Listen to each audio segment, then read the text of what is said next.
Buvo parašytas skundas Vilniaus STT dėl to, kad Viktorija Žvirblytė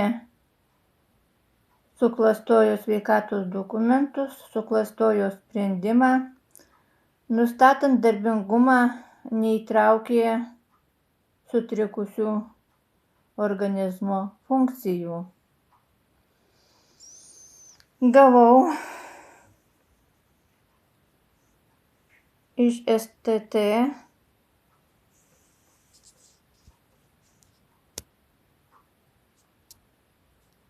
kad mano skundas bus išnagrinėtas skyriaus viršininkas Mikas Bukauskas.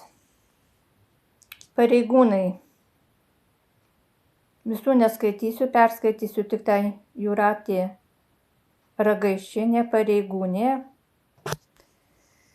Ir po savaitės gaunu, kad Jūratė Ragaišienė tapo pranešimų nagrinėjimo skyriaus viršininko pareigose. Ir jinai suklastojo mano šitą skundą parašytą STT. Jinai mano skundą visiškai pakeitė ir sutrumpino į skundą galimai nepagrįstai nustatytą darbingumo lygį. Taigi aš vėl parašiau skundą STT direktoriui Linui Pernavai. Ir tiesiog klausiau, kodėl jūs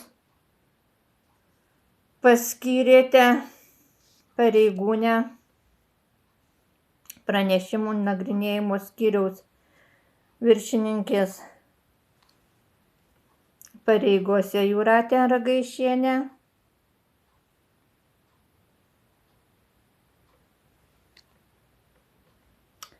Ar kad Jūratė Ragaišienė klastotų mano skundą 230923 ir jo disponuotų įsiųstų į Vilniaus NDT ir vykdytų nusikalstamą veiką. Kodėl pranešimų nagrinėjimo skyriaus viršininkas Mikas Bukauskas mano skundo neišnagrinėjo ir kaip vertinate Jūratės Ragaišienės darbą. Taigi parodysiu, kokį gavau iš STT atsakymą.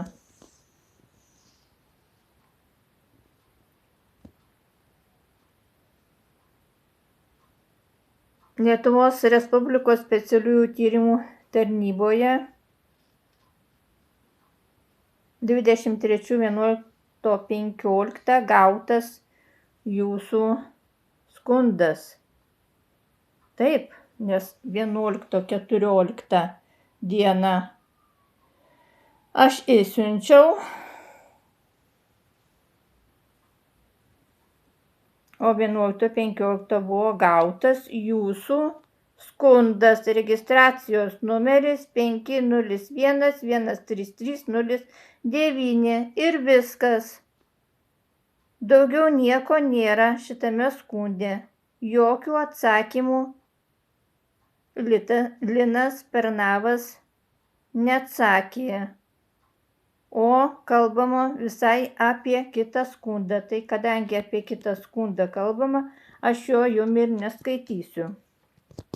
O pabaigoje parašyta, atsižvelgus į jūsų rašte išdėstytas aplinkybes ir negavus bei nenustačius duomenų, kad STT pareigūnai netinkamai atliko pareigas ar jų veiksmuose yra galimo tarnybinio nusižengimo požymių, jų veiksmų vertinti tarnybinės atsakomybės požiūriu nėra pagrindo. Taigi Vilniaus STT direktorius Pernavas leidžia ir savo darbuotojams klastoti gautus skundus. Taigi šio direktoriaus Lino Pernavo tikslas yra, galiu pasakyti, kad padėti ginti ir saugoti reikia NDT vedėjus, kurie klastoja sergančių žmonių sveikatos dokumentus ir nustato iš daug ligų didelį darbingumą. Taigi, dabar pasakysiu, Lino Pernavos, Jūratės Ragaišienės,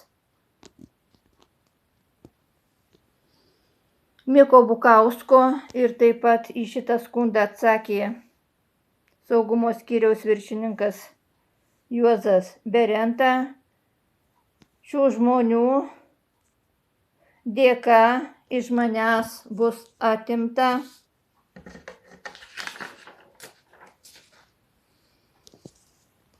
todėl, kad Žvirblytė nuo 23 balandžio 27 iki